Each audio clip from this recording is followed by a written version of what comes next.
اول قدم کې السلام علیکم ورحمت الله وبرکاته.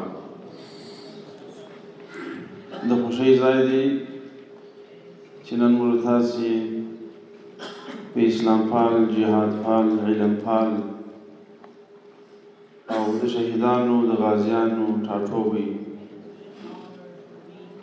د قدرمنو مشرانو، امیرانو او خاصتا د علی قدر امیر المؤمنین حفظه الله تعالی ورعاه په مبارک ټاټوبي کې حاضر یو په یو تحقیقاتي او علمي کنفرانس کې سره شریکان یو.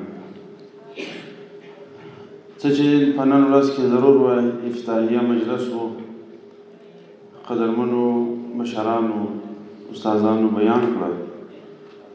زه د بیان اراده نه لرم، وخت هم ناوخته دی، صرف دومره وایم چې په هیڅ صورت کې مایوسي نه ده پکار، مایوسي به نه کوو. هوډ و اراده الحمدلله قوي ده، همتونه عالي دي. افغانستان کې چې څه تېر شوي دي، کومې نیمګړتیاوې، کومې خلاوې چې لرو اوس، دا د 45 کلونو د جګړې په نتیجه کې افغانان دغه حال ته رسېدلي دي چې هر طرف ته متوجه سي، هر طرف ته تحقیق وکړي، یو عالم ستونزې مخته راشي. خو لکه څنګه چې 40 کلنې جګړې ته د افغانستان مسلمانانو په عالي همت او په قوي عزم و اراده باندې ماته ورکړه، ختمه یې کړله. د اشغالګرو امیدونو او ارمانونه یې د خاورو سره خاورې کړله. اوس هم باور دا دی چې کومې نیمګړتیاوې او ستونزې او مشکلات موجود دي، دا به د رب جل جلاله په نصرت و تعاون باندې یو په بل پسې ختمیږي. افغانستان به انشاءالله د ترقي خواته ځي.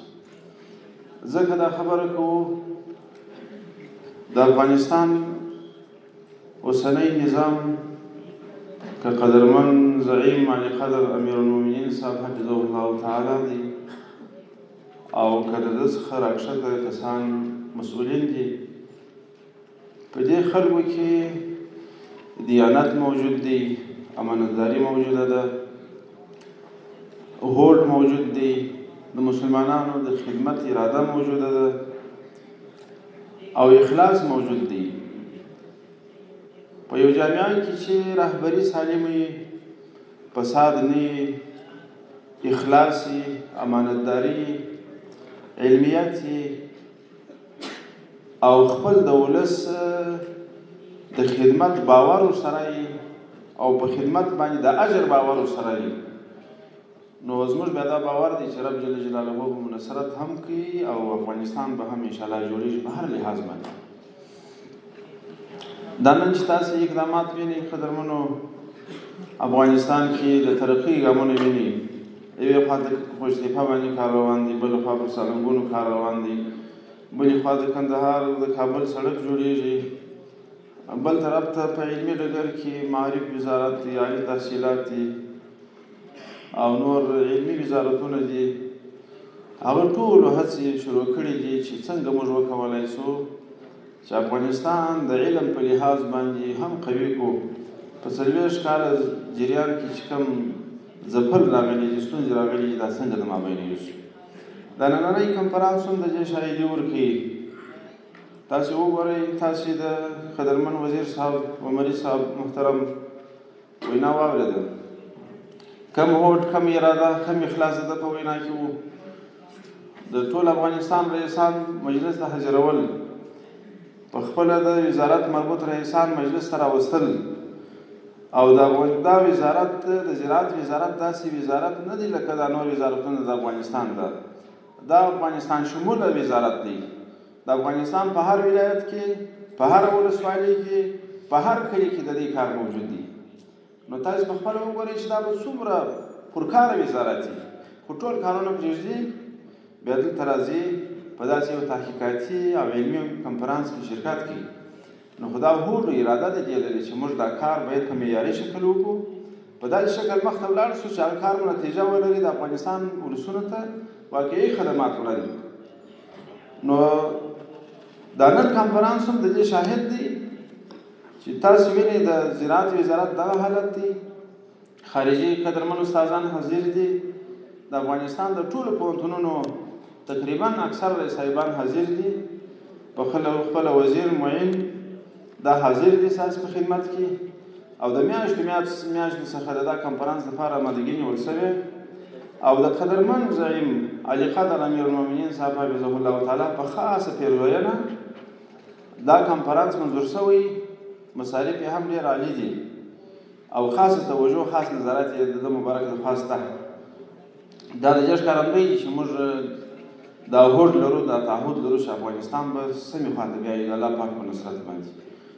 نو د ننني کنفرانس څخه غوښتنه به شکل مشوره دا ده، واقعیت دا دی چې تحقیق هم مهم دی او زراعت هم مهم دی. تحقیق په مجموع کې علم تولیدوي، تحقیق علم قوي کوي، تحقیق نوښت راولي، تحقیق ایجاد راولي، تحقیق ځوانانو ته روحیه ورکوي، تحقیق د ځوانانو په علم کې پرمختګ راولي، تحقیق لارې اسانه کوي، تحقیق د خلکو مشکلات حلوي. نو نن چې موږ طالب تحقیق ریاست لرو په خپل چوکاټ کې او داسې پروګرامونو ته ادامه ورکړې د الله پاک ځینې راځي چې موږ پوره ملاتړ یو همکار یو، دا تعهد درکوو چې څومره دا زموږ وزارت تحقیقاتو سلسله کې توجه کوي، زموږ رئیس صاحبان، زموږ استادان، موږ به کاملا سره همکار یو، ځکه د مکتب د پوهنتون فرق هغه په تحقیق سره دی. نو تحقیق متعلق چې کوم ضرورتونه یې انشاءالله موږ به په کامل توان سره کوشش کوو چې هغه ضرورتونه د قدرمنو اساتذو د قدرمنو رئیسانو د ورپوره کړو. همدا ډول دا نننی کنفرانس چونکې د زراعت مربوط کنفرانس دی، د زراعت متعلق هر اړخیزه خبره وشوله. فاروق اعظم صاحب ډېره تفصیلي خبره وکړله، مجاهد صاحب ډېرې زرینې مشورې درلودې، یقیني داسې مشورې وې چې هغه د زړه پای ته تل ته تللې. الله پاک دې موږ ته هم توفیق راکړي چې هغه مشورې عملي کړو. تاسو قدرمنو استادانو ته هم توفیق د رب جل جلاله څخه غواړو.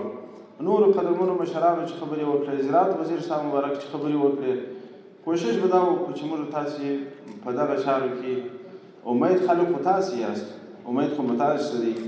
د زراعت مربوط چې کومې تحقیقاتي مقالې د ځان سره لري، کوم تحقیقات لري، یوازې په دې باندې به انشاءالله بساینه نه کوو چې دلته مقاله یې راسي، دا به تعقیبوو، د عمل میدان ته به رسوو. د عمل د میدان خلک مو د زراعت وزارت دی، هغوی موږ ته دا تعهد دا د تخصیص په مخ کې راکړي چې موږ به دې ته د عمل جامه وراغونو، او موږ تاسو ته دا تعهد ورکوو چې موږ به خپلو تحقیقاتو ته او د زراعت وزارت سره په دا خاصه موضوع کې کامل همکاري لرو. موږ د دې مابین کې یو تفاهمنامه انشاءالله سره نږدې ده چې په ټول افغانستان کې به زموږ د استادانو د وړتیا او استعداد نه دې استفاده کوي، د دې د امکاناتو نه به زموږ محصلین او استادان استفاده کوي. او بل په مجموع کې داسې دي، د اسلامي نظام طرز داسې دي. پیغمبر علیه السلام مبارک حضرت ابو موسی اشعري او معاذ بن جبل رضی الله عنهما یمن ته واستول، خدا توصیه ورته وکړله: یسرا ولا تعسرا، بشرا ولا تنفرا، وتطاوعا ولا تختلفا. ولاړ سئ، اساني کوئ، سختي مه کوئ، خلکو ته بشارت راوړئ، نفرت مه راولئ. وتطاوعا ولا تختلفا، یو د بله خبره سره منئ، اختلاف مه سره کوئ. د اسلامي نظام په چوکاټ کې دا بشارت در کوم چې داسې اداره الحمدلله د قدرمن امیرالمؤمنین صاحب نه ده چې یو وزیر د بل سره ټکاري، یو رئیس د بل سره ټکاري. دا اوس زه پر 15 ولایتو مې سفر و، دا مې 14 ولایت دی چې دلته راځم. باور په الله وکړئ، د هر ولایت رهبري یو مبارکه رهبري د والیو، د علماو، د شورا، د جهادي مدارسو، د ولایت د نورو اداراتو مابین یو ښه ورورګلوي، یو ښه د امن فضا او یو ښه د اخلاص فضا چې دغسې تعاون موجود وي. او زه ستا کار ته خپل کار وایم، ته زما کار ته خپل کار وایه، متقابل احترام وي. نو تاسې ته باور در کوم چې الله پاک مو کامیابه کوي، مایوسي به نه کوو. او خبره مې دا ده چې موږ خو هغه خلک یو چې د خدمت په ډګر کې یو، هغه استادان، هغه څه چې ضرورت د جامعې دی هغه په تاسې قدرمنو استادانو باندې سرته رسېږي. موږ مخادمان یو، صرف تاسې دومره وکړي د مسلمانانو د ولسونو ستونزو مشکلاتو ته رسېدګي وکړي. واخر دعوانا الحمد لله.